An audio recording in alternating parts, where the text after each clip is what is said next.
Hello everyone, welcome to Lead Street. So today we are back again with the new video, and in today's video we'll be talking about how to prepare for the LRDA section.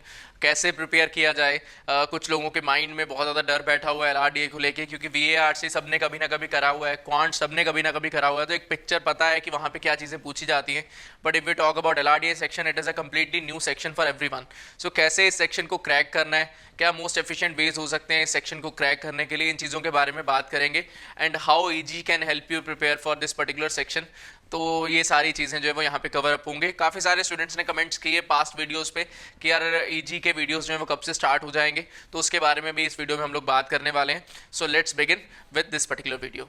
तो सबसे पहले तो यार दो चीज़ें हैं, LR and DI section. Although जो DI section है उसमें रीजनिंग बेस्ड DI आने लगा है, बट फिर भी DI के लिए हमें थॉट प्रोसेस बिल्ड करना पड़ता है और प्रोसेस अपने को पता होना चाहिए किस तरह से चीज़ें आगे बढ़ती हैं, सो दैट आप DI भी सॉल्व कर पाओ एंड एफिशिएंसी के साथ में आप LR को भी सॉल्व कर पाओ। तो दोनों चीज़ों के बारे में इस वीडियो में बात करते हैं। फर्स्ट ऑफ ऑल अगर मैं LR की बात करूँ, LR में बहुत ज़्यादा टॉपिक्स हैं। मैं कुछ नेम्स यहाँ पे आपकी स्क्रीन पे भी शो करा देता हूँ, मैं बोल भी देता हूँ। सबसे ज़्यादा जो स्टार्टिंग टॉपिक है LR में और इंपॉर्टेंट भी है कहीं ना कहीं, that is linear arrangements and circular arrangements. बहुत ज़्यादा इंपॉर्टेंट टॉपिक है। इन टर्म्स ऑफ कैट में आएगा ऐसा इंपॉर्टेंट नहीं है, बट इन टर्म्स ऑफ कि यार ये आपको LR सीखने में बहुत ज़्यादा हेल्प कर देगा। तो linear arrangement and circular arrangement बहुत ही ज़्यादा इंपॉर्टेंट टॉपिक है। तो आपका जो बेस बनेगा पूरा का पूरा LR का, वो आपका लीनियर एंड सर्कुलर अरेंजमेंट से ही बनेगा। मैंने देखा है नॉर्मली स्टूडेंट्स क्या करते हैं, यार linear and circular is not important for CAT, या छोड़ते हैं इसको, नेक्स्ट पजल्स में मूव करते हैं। बट जो एक फाउंडेशन की बात होती है कि यार हाँ आपको सोचने का वे जो डेवलप होता है वो लीनियर एंड सर्कुलर अरेंजमेंट से ही होता है। तो मेक श्योर अगर अभी तक आपने अवॉइड करा है इस टॉपिक को, या आप कह रहे हो यार छोड़ो यार इसको साइडलाइन कर देते हैं या मुझे ये आता है, तो मेक श्योर आप थोड़ा सा इसका प्रैक्टिस कर लो, सो दैट अगर आपका इसमें फाउंडेशन अच्छा हो गया ना, तो ये बाकी टॉपिक्स में आपको हेल्प बहुत ज़्यादा कर देगा एंड आप एफिशिएंसी के साथ में उन टॉपिक्स को सॉल्व कर पाओगे। तो मेरे लिए सबसे ज़्यादा इंपॉर्टेंट है कि आपका जो फाउंडेशन बिल्ड होना चाहिए LR के लिए स्पेशली, वो linear arrangement and circular arrangement पे होना चाहिए। एक बार आपके ये दोनों टॉपिक जो है वो फुल फ्लेज अच्छे से हो गए, तो उसके बाद में आपका क्या, मैं ऐसा नहीं कह रहा कि लीनियर एंड सर्कुलर पे आप क्वेश्चन करते चले जाओ, नहीं।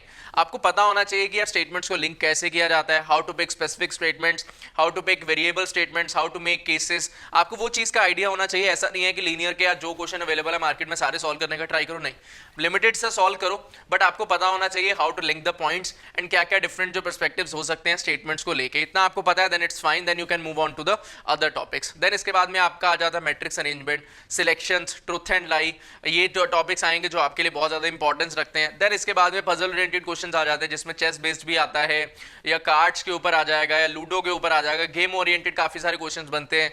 और पजल ओरिएंटेड जो भी कैट में पूछे जाते हैं उस तरह का कोई भी पजल्स आ सकते हैं। बट अगर आपका फाउंडेशन स्ट्रॉन्ग होगा लीनियर एंड सर्कुलर का, तो बाकी टॉपिक्स को सीखने में आपको बहुत ज़्यादा प्रॉब्लम नहीं आएगा।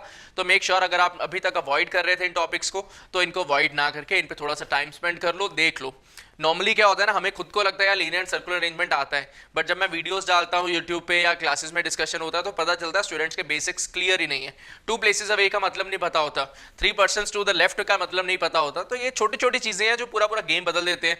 कई बार एंड का यूज़ होता है कि दो स्टेटमेंट्स को कंबाइन करने के लिए, कई बार कॉमा का यूजेज होता है, कई बार बट का यूजेज होता है। तो स्टूडेंट्स को इसका मतलब ही नहीं पता और इंटरप्रिटेशन गलत कर लेते हैं, एंड उसके चलते उनका पूरा पजल गलत हो जाता है, एंड आने वाले टॉपिक्स में भी ये चीज़ें बहुत ज़्यादा हैम्पर कर जाती है। तो लीनियर अरेंजमेंट और सर्कुलर अरेंजमेंट दो ऐसे टॉपिक हैं जो आपके लिए बहुत ज़्यादा इंपॉर्टेंट है।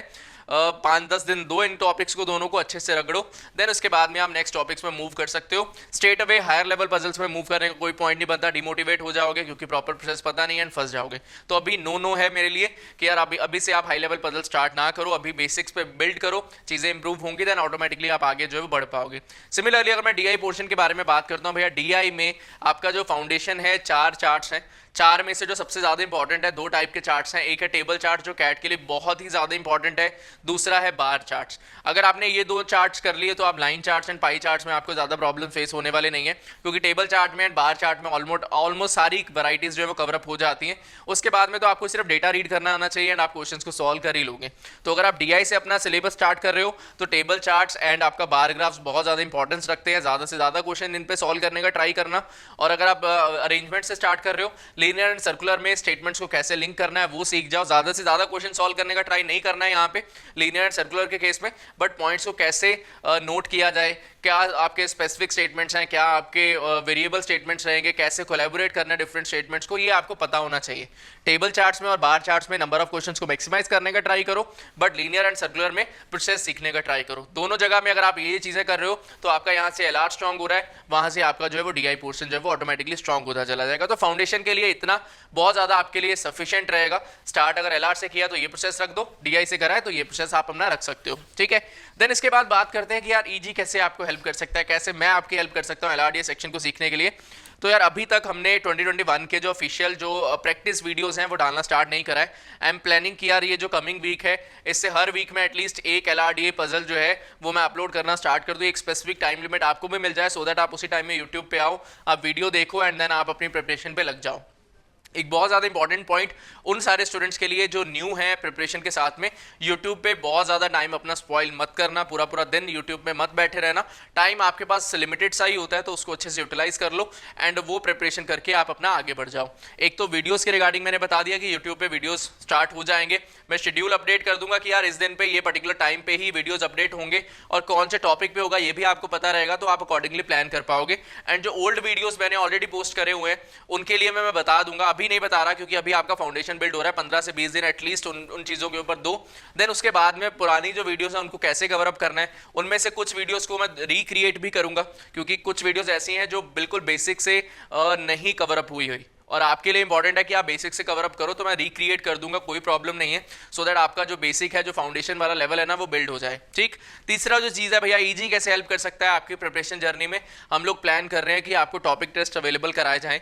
कुछ टॉपिक टेस्ट ऐसे होंगे जो आपके लिए कंप्लीटली फ्री होंगे, आप उनको दे सकते हो, पेयर कर सकते हो उनमें।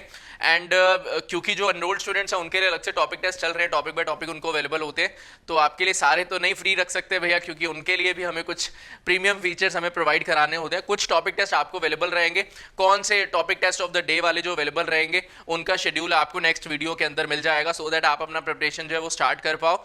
एंड जो क्लासेस का स्ट्रक्चर आई होप आपको पता है, so if anyone is planning to enrol, आपका मन है कि भैया हम अपना प्रिपरेशन जो है वो जर्नी स्टार्ट कर दें, तो आप ईजी के कोर्स में एनरोल कर सकते हो, ईजी फैमिली का पार्ट बन सकते हो एंड आपका जो प्रिपरेशन है बहुत ज़्यादा स्मूथली चलेगा। स्ट्रक्चर क्या रहता है भैया, 10 to 12 नाइट में क्लास है, वो कवर अप करो, उसका रिकॉर्डिंग भी अवेलेबल है, इनकेस आपका मिस हो जाए वो भी कवर अप कर सकते हो। 6 क्लासेस अ वीक होंगे, 2 to 2 का डिस्ट्रीब्यूशन होगा, 2 क्वांट, 2 एलआरडीए, 2 वीएआरसी, बेसिक स्ट्रक्चर वही रहेगा।